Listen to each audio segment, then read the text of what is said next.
Hey, where are you right now? I've been sleeping at home. Sleeping at home? There's no sign of my husband here. He's lying to me. The story goes back to when I was pregnant with our first child. My name is Ashley. I was finally expecting our first child in the second year of our marriage, with just 1 month to go until my due date. I was 9 months pregnant.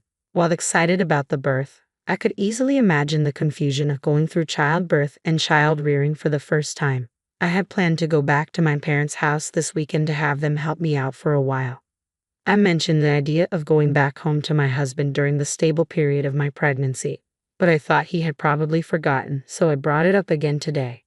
While lazily watching TV, my husband said, "Going back to your parents? Oh, I think you mentioned something about that. If you're going, why not just go? I'm not going to have any trouble without you here." What the? I was taken aback by my husband's dismissive words, but I didn't want to start an argument, so I decided not to push back. Well, I'm going back this weekend. I'll be giving birth next month and planning to stay for a month or two afterward. So, I guess I'll be back in about 3 months. Please make sure the room is clean and ready for the baby. All right. I would have done it anyway. Oh, and I can't see you off this weekend because I have to work. Oh, all right. I had hoped he would at least accompany me to the station, but that hope was quickly crushed. I knew he was a workaholic, often working on weekends, always seeming busy, but I wished he could spare a thought for how difficult it would be for me, heavily pregnant and carrying a lot of luggage, to navigate the train. While I understand he's busy, I do get lonely sometimes. I don't want our soon-to-be-born baby to feel lonely. Moreover, I've been feeling anxious about whether we will be able to raise our child together at this rate. It's not just my child. When did he become so cold? With these complex feelings, I started packing. Since there was still time before I went back to my parents' house, I decided to send my luggage, other than valuables, by home delivery service. I had been hoping to welcome the baby to a clean house, had cleaned from corner to corner when I started maternity leave a little early. They say women develop a nesting instinct when they become pregnant. I had prepared a baby bed and secured a space for the baby, excited about starting a new life as a family of 3 when I came back in 2.5 months. But my sloppy husband kept dirtying the places I had cleaned. Maybe I was to blame for cleaning too early, but regardless, he seemed to have not lost his sense of living alone at all. He would leave half-drunk bottles of drinks scattered around and left cardboard boxes used for packaging the stuff he bought online opened and unattended. Come to think of it, I realized I had never seen my husband cooking or cleaning since we got married. Despite my tidying up, things only got more disordered, and I started worrying about whether the house would be okay while I was away. But then again, the time of childbirth was imminent. The weekend arrived in a flash, and I headed to my parents' home. On the other hand, my husband really went to work without seeing me off. While relaxing at my parents' home, I kept in touch with my husband fairly well. We exchanged emails every day, and I would call him about once every 3 days. But gradually, my husband started not answering my calls more frequently. When I asked him, "You haven't been picking up the phone lately. Are you busy?" During the rare times I got through, he started giving vague responses like, "Well, yeah," or "Not really." "You're not cheating on me, are you?"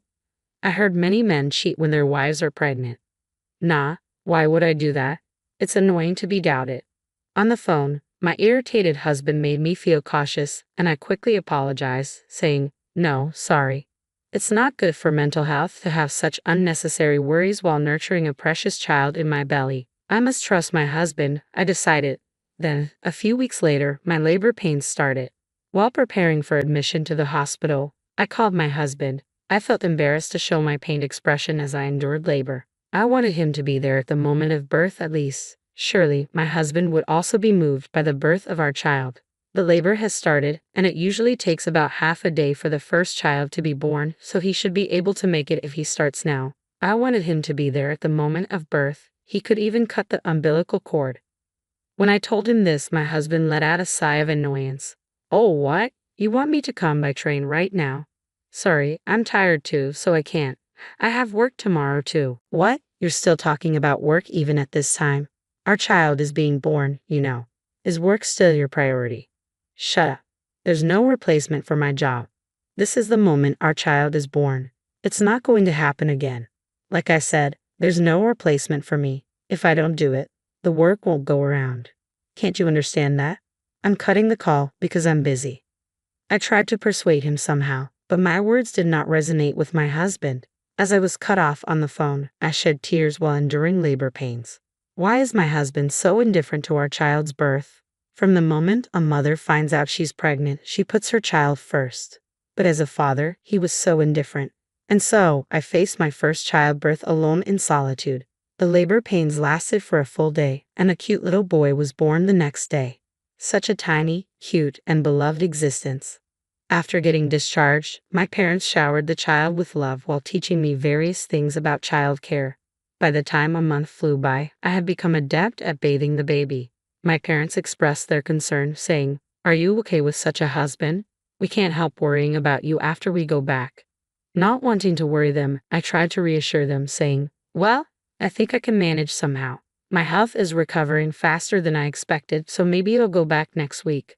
Really don't push yourself. Let us know immediately if anything happens." Yes, thank you. They often say that a postpartum body is like that of someone who has been in a car accident. But thanks to hormones, my spirits were high and my body was recovering steadily. I was also getting used to taking care of the baby, so I decided to go back home a little earlier than planned. While I was being cared for at my parents' house, there was hardly any contact from my husband. Even when I sent photos and videos of our son, he didn't show much reaction. I guess a parental heart probably sprouts as one actually raises the baby, and perhaps a sense of being a father wouldn't come up until he interacted with the baby.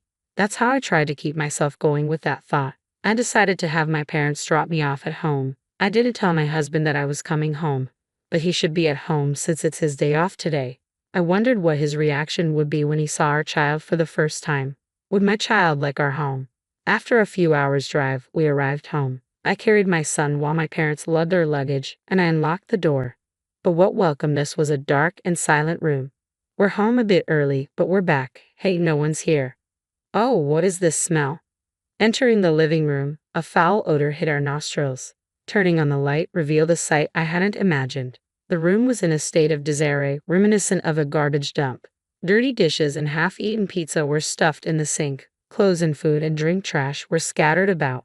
Half-drunk juice had mold floating in it, emitting a strong odor. The table was covered in stains and dirt. The shower room and sink were filled with black mold. The toilet was dirty and stunk. And in the crib we had prepared for our son, there were piled up unused cardboard boxes and garbage bags. I had told him to keep it clean for welcoming our son, but the reality was far from clean, and I was shocked. There's no way we can live in such a dirty house. Above all, I was most upset about the crib being soiled. Hey, isn't this too much? What's going on? There's no way we can raise a baby in a place like this. My parents were furious and searched for my husband, opening each room. But my husband was nowhere to be found. Where could he be on his day off? Another weekend shift, perhaps? But we don't even know if his previous shifts were true.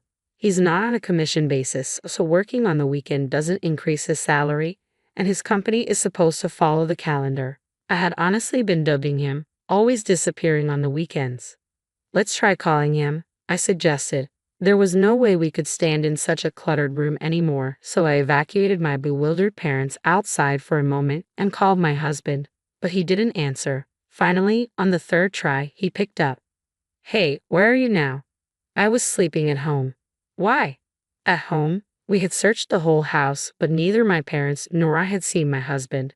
Could he possibly be buried in a mountain of trash?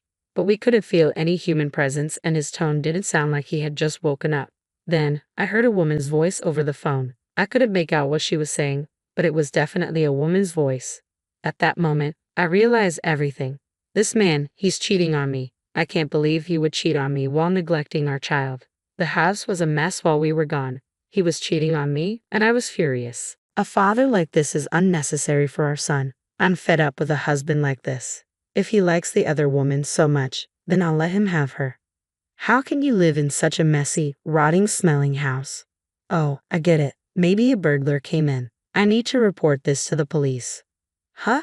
You're at your parents' house, right? What are you talking about all of a sudden? My anger escalated at my confrontational husband, and I raised my voice. You're the one lying about being at home, aren't you? Stop playing dumb. It's absolutely unacceptable to turn the crib into a garbage dump. I'm not coming back to this house. We're getting a divorce. I said this rapidly and hung up the phone. After that, I actually reported to the police that we were victims of a burglary to punish my husband. I told my parents and son to go back to my parents' house first, and I waited for my husband in front of the house. The police arrived before my husband did. I invited them into the house as if I were welcoming guests, and soon after, I saw my husband coming this way. Unbelievably, there was a woman walking alongside him. My husband approached me with a face that seemed to say, "This is bad. Hey, you weren't supposed to be back until next month. But who is she?" The woman standing next to him was glaring at me, arms crossed. "And who are you, for that matter?" What? In spite of running into his mistress, I felt strangely calm. I decided to ask the woman some questions. As it turned out, my husband had been meeting her while concealing the fact that he was married. I was so disgusted with my husband that I didn't know how to react anymore. "Hey, at least hear me out." My husband tried to grab my shoulder in a fluster, but I slapped his hand away, not wanting him to touch me. "Don't touch me, it's repulsive. The police are checking the room right now. I hope you feel embarrassed having them scrutinize the mess you've made. I'm leaving now. You can explain to the police. Goodbye." Leaving them with a parting shot, I headed back to my parents' house, leaving my husband and the woman in a daze. There were numerous calls from him, but of course, I did not answer. I finally decided to respond that night. Apparently, he had explained the situation to the police and returned home with a troubled look. The police, pinching their noses against the foul smell and struggling to move around the room, must have been quite embarrassing for him, but he brought it upon himself. After being dumped by the woman he had been lying to, all that was left for my husband was his shame and a house in shambles. "Come on, I'm sorry. Come back. I've been looking forward to seeing our son." If he truly felt sorry, he should have at least come to my parents' house. Thinking that he could apologize over the phone and everything would be fine showed what a terrible person he was. Even though you never showed any interest before, you suddenly care. You weren't even there when I gave birth, despite me asking you to come several times. Well, I thought you knew that I would. I'll clean up the room. I can't do household chores without you. I need you. I could imagine my husband getting more desperate and breathless on the other end of the line as I continued to reject him. "No matter how much you beg, it's not happening. You should have kept that woman. If you can't handle housework, have her do it for you." But that was just a fling. It was a momentary lapse. "You're the only one for me, Ashley." A fling? Weren't you seeing her every time you said you had to work overtime? Well, that's a different, I pressed my husband, who was mumbling incoherently, and he confessed that he had been cheating on me with multiple women from his high school that he had reconnected with at a friend's wedding party. He's a scumbag either way. There's no point in talking. I started to feel chills listening to my husband desperately apologizing in a voice close to tears. "I can't believe it. You disgust me. Were you planning to touch our son with those hands? Unthinkable." "I won't do it again. I'll come to pick you up right now. I want to see you and our son. I'll prove my sincerity. Let's go home together." I couldn't believe what I was hearing from my husband's defiant voice. What is he thinking at this point? "I can't trust you. There's nothing more to talk about. I'll raise our son on my own." "Ashley, please forgive." I hung up without hearing the rest of his words. The sound of the call ending echoed emptily in my ear, and so our short marital life came to an end.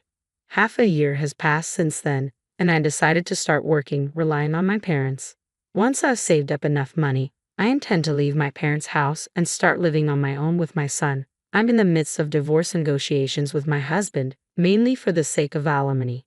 Having limited experience living alone, my husband is apparently unable to manage household chores, and most of his meals are from dining out, leaving the house in disarray. However, that's no longer my concern. I will do my best, expressing my abundant love for my son.